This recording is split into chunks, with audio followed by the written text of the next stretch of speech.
and welcome to this special episode of Security Scan. Today we are in the School of Artillery in Devlali, Maharashtra.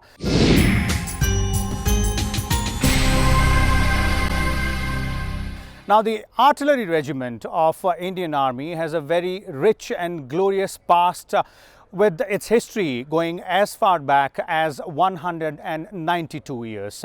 Now, there's been a lot of focus on modernization and indigenization of Indian Army's Artillery Regiment in the recent past. So today we will talk about these aspects and for little more on these aspects, we have with us a distinguished panel of guests here in the School of Artillery in Devlali. Let me first introduce them to you, beginning with Lieutenant General R.S. Salaria, the Commandant of School of Artillery here in Devlali. We also have with us Major General A.K. Channan, Head of the Army Design Bureau with us, and Retired Lieutenant General Vinod Bhatia, Director for Center for Joint Warfare Studies. And we are also joined by Mr. Vijay Mittal, the DDG Weapons from OFB, that's Ordnance Factory Board. So let's begin our discussion and let's try and understand a bit more about the Artillery Regiment, the weapons it has, and the modernization or the indigenization program, which is under a lot of focus. Let's begin with General Salaria here. General Salaria, let's, for our viewers' sake, starting from the glorious history, the glorious past of the Artillery Regiment, the kind of weapons or weapon platforms which the Artillery Regiment has, and the gradual shift in the 21st century as per the needs of the technology and the warfare demands as well. Yeah, we've had a very glorious past. The Regiment of Artillery was raised, as you know, in 1827, way back, almost 192 years back. And we have a very glorious history, very rich traditions. Under the Royal British Army initially, we did wonders in the First World War, in both the World Wars. And post independence, because of the bifurcation of assets between us and our neighbor, we had to rebuild our artillery. We started off on a very small scale, from the simple 25 pounder gun, guns like 100 mm gun, 130 mm gun. We started building up post independence, and simultaneously, while we were building up our units and also our equipment, which were mostly at that time of foreign origin. We fought very valiantly in all the wars, starting from 1948, 62, 65. Post the 62 and the 65 operations, we learned a lot of lessons, and that is the time when we embarked seriously upon our own, building up our own capabilities. And if you recall, our first Indian gun was the 75-24 mountain gun, which was conceptualized and designed by Brigadier Gurdayal Singh here only in School of Artillery, somewhere in the late 60s. And this is the gun which proved its worth in various operations, especially the 71 war. Okay. So that was the first touch of our Indianization. And thereafter we have not looked back. Though we still kept building up our artillery through foreign sources, and again fought the 71 war, and of course the top of the pack was the Kargil operations, where armed with the Bofors guns, the gunners really proved their worth in the Kargil operations and gave a bloody nose to the enemy. But by this time, somewhere in the late 90s, we embarked upon a very serious indigenization drive. Okay. And this is the time that our local defense industry, the industrial base, started building it itself up. And the moment we saw the turn of the century, we saw induction of a lot of modern equipment, a lot of 155 mm caliber guns. We switched over to mediumization. We got long-range vectors like our own Indian Pinaka rocket system. Of course, we also had the Indo-Russian BrahMos missile system and also the Smerch system. Okay. But then the degree of the Indianization started through the Make in India initiative. And today we are standing at a point where we are fully armed, having a very versatile mix of both Indian make guns and also the older foreign make guns. Okay. We have a wide variety of field guns like our good old 105 mm Indian field gun and the light field gun. We have our mortars.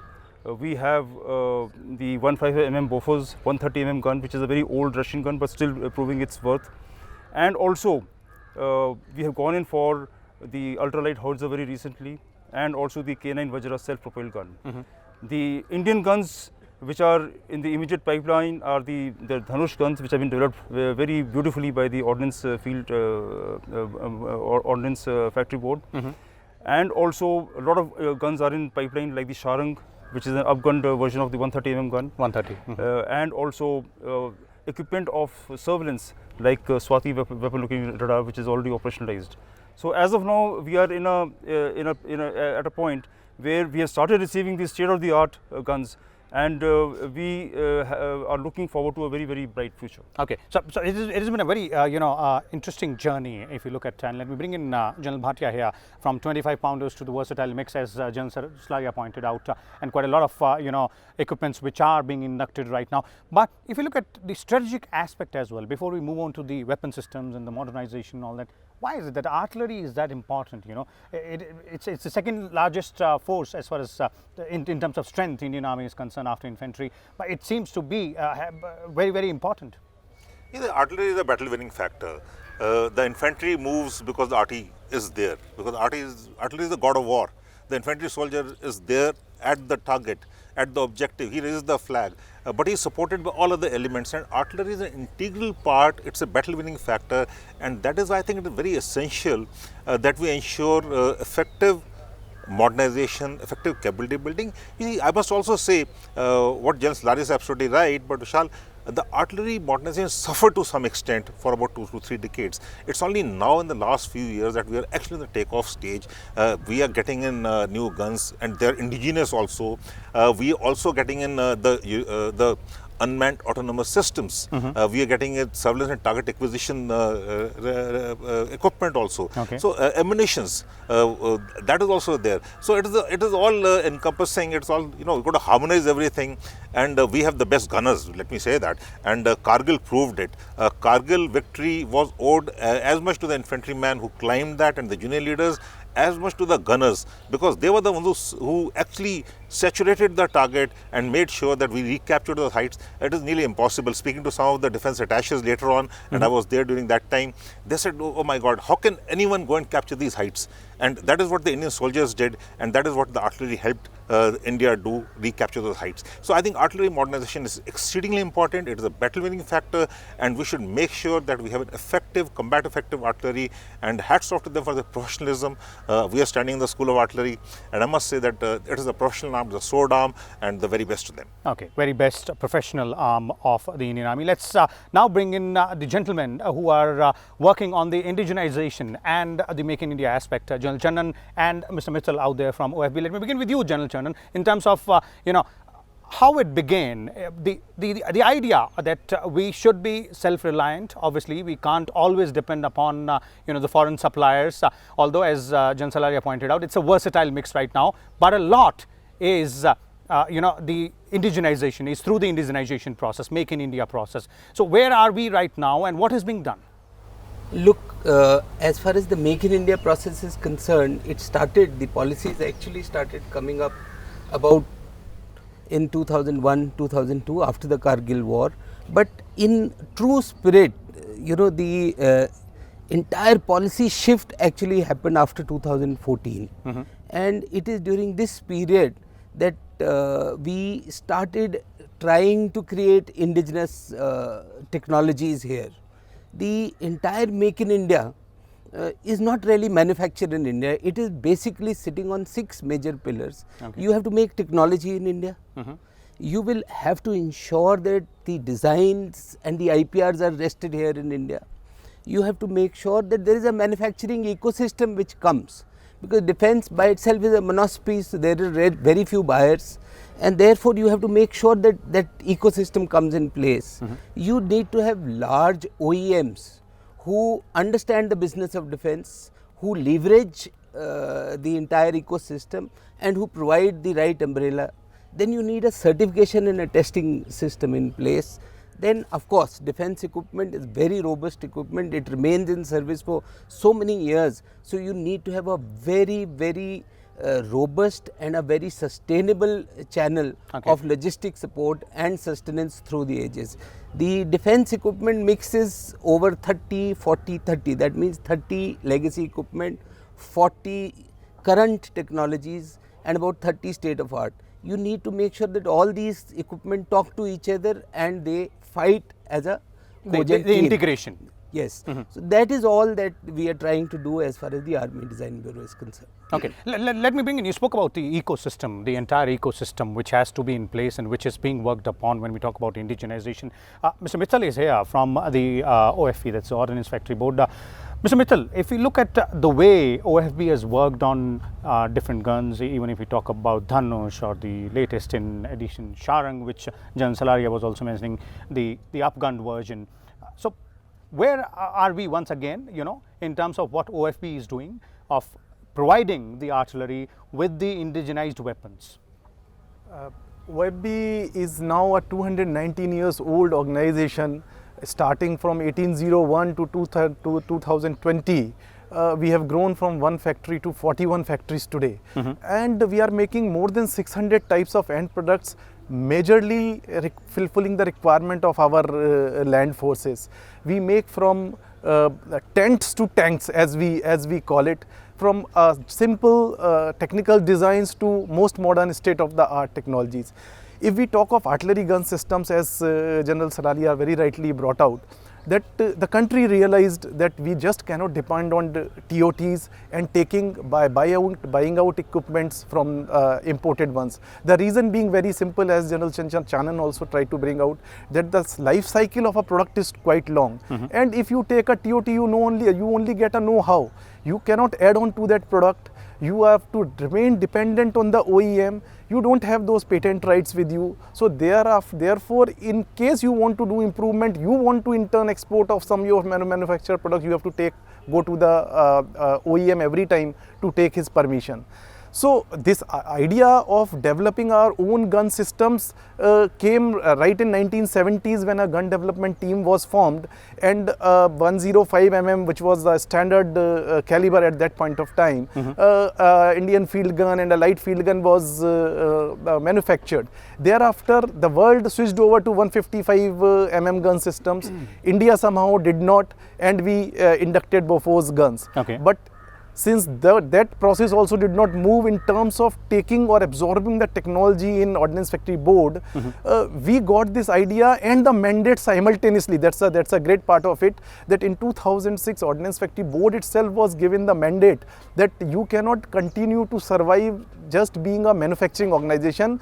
You being the manufacturer, you know what the process involves. It is you perhaps are the best suited people to upgrade an existing equipment and also for yourself change yourself from just know how to know why in developing a system. And this was at that time that whatever knowledge we had acquired over the past 50 years in making more than 1,000 numbers of LFGs and IFG guns and supplied to Indian Army, especially the artillery centers. We built upon that. We opened our Ordnance Development Center in Kanpur, got the necessary required design, trained our engineers in UK. More than 100 engineers today from OFB are trained in various defense fields, and they can design anything of the land system times. And that is how we came up with an idea in association with the School of RT in a pooled manner, resourcing all the pooling all the resources of the country, be it user as RT wing, be it a DGQA, be it a DRDO, be it the private industry and OFB, pooled all the resources, came out with this idea of synergizing the effects, and we thought of building up from where the Bofors had left to a 155 into 45 caliber gun system Dhanush, which will not only be much state of the art than Bofors, but also give us an tactical advantage of having a range in excess of 10 kilometers of what Bofors was having. Like if Bofors had a range of say 27, 28 kilometers, Dhanush will give us a range of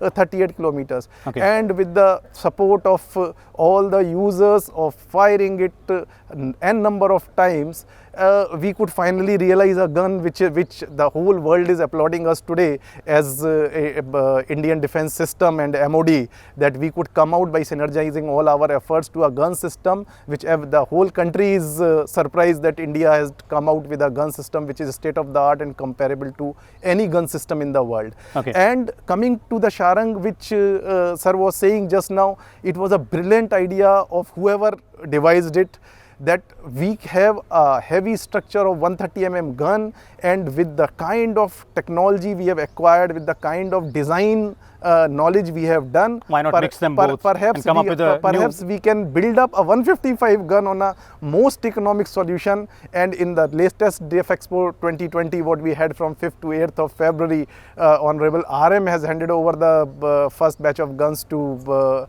Indian Army, Okay. and we came out with a most economic solution and the best solution perhaps which could have been done. Okay. Again, just a point in the Dhanush, that Dhanush had become the most tried gun systems, firing more than 4,500 rounds in various locations of the country to prove its versatility and prove its mettle. Okay, so that explains what OFP has been doing. But you mentioned, Mr. Mittal, the end user point, and let me go back to the end user here. You know, General Salaria, from your point of view and from the artillery regiment's point of view, the way entire modernization program is moving ahead, or the indigenization program is moving ahead, both in terms of firepower, in terms of range, in terms of technology.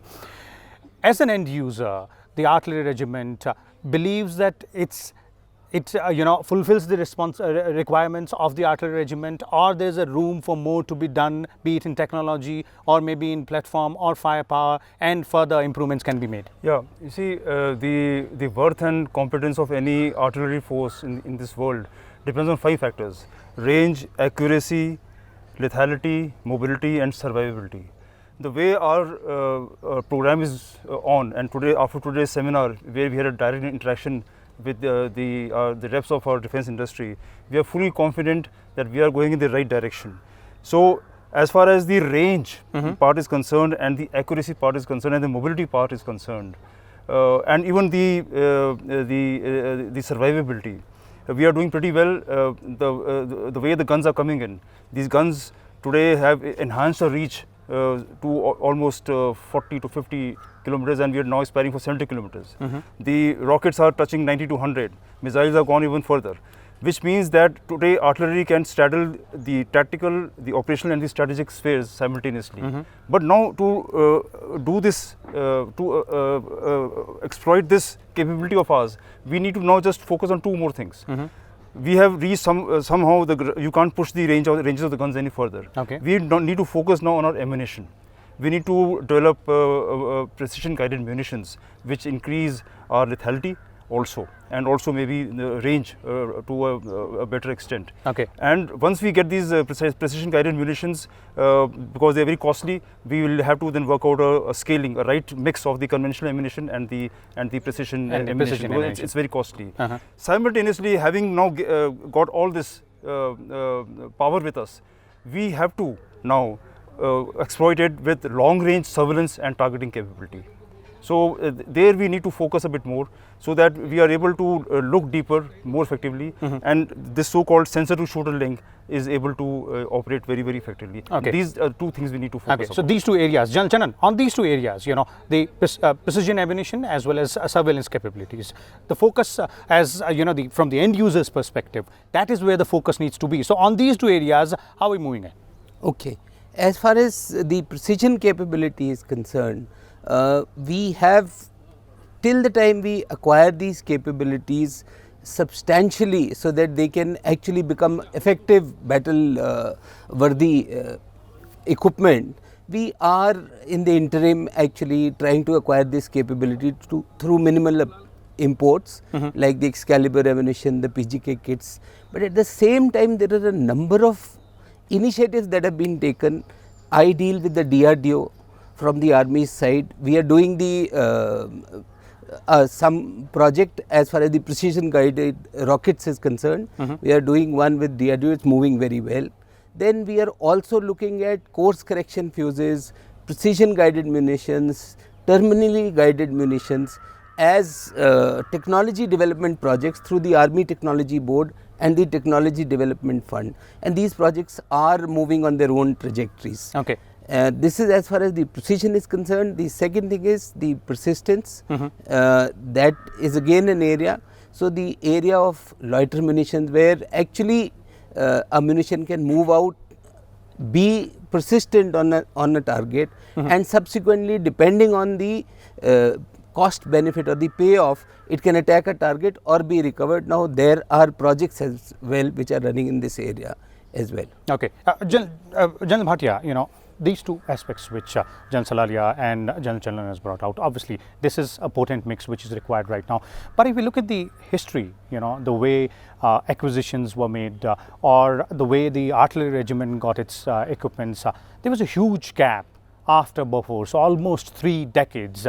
That's a huge time for you know, the life cycle of any kind of equipment which the armed forces, specifically the artillery, has. Yeah, the 3 decades were, I must say, there was a weakness, but it's hats off to the gunners who made the best of it.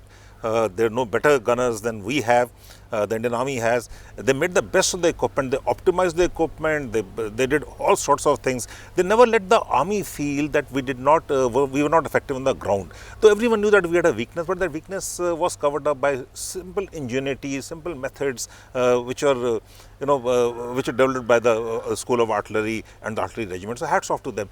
But yes, having stood still for about 3 decades, now we see a whole lot of new equipment coming in, meeting the needs, and I think we are getting it right. And for the next 2 decades, 3 decades, I think we have everything. What we need to now further think about is, like we did in the RT Technology Seminar, we got to integrate the new age technologies into our traditional strengths. So when we do that, like General Salaria said, we've got to look deeper, we will look deeper, we have to hit harder, we have to be more accurate, agile, and it is not only, we have to tell our adversaries that we are prepared. It is not war waging that is also essential, it is also war prevention. And combat effective, ever ready artillery gives the indications to adversaries that we are combat have ready. The deterrence effect, which is very much required. And that is what is required. And also on the line of control, you know what the ceasefire is all about. There was a ceasefire, there is a ceasefire, I suppose so, but more in violation nowadays with over 2,500 ceasefire violations. So artillery is something which an effective artillery is something which gives the commander, the operational commander, the flexibility to make sure it does not go beyond. And when the artillery is used, it is effective, and that is what keeps our adversaries down, and that is where we have an edge over adversaries. So I think these things are very important, and new age technologies are being assimilated. So now all this equipment, when it comes in, I think 3 things need to be done properly, and I'm sure it will be done very well. One is the induction, second is absorption, and third is exploitation. Okay. And that is where the regiment RT comes. Induction, absorption and exploitation. But Mr. Mittal, out there, you heard the end user, in terms of what is it that is required right now. So as as a sort of manufacturer, working to bring in more equipments for the land forces, what is it that the idea you guys get, hearing what the end user want, and from here onwards, what more can be done? Yeah, Ordnance Factory Board, as far as we are concerned, we are working on 2 aspects as a predominantly manufacturing organization, and the research activities which we have acquired over the past 15 years. On the part of manufacturing, we have gone to the levels of trying to go to the levels of Industry 4.0, wherein we are looking at complete change, tracking of metallurgy of the ammunition shells manufactures for its quality, right from the billet at the cast stage up to the what shell has come out, so that we know and we can do back or reverse tracking of the shells to understand what further can be improved upon to bring it at par. Okay. And I would also like to inform that Ordnance Factory Board's ammunition has been recognized now globally.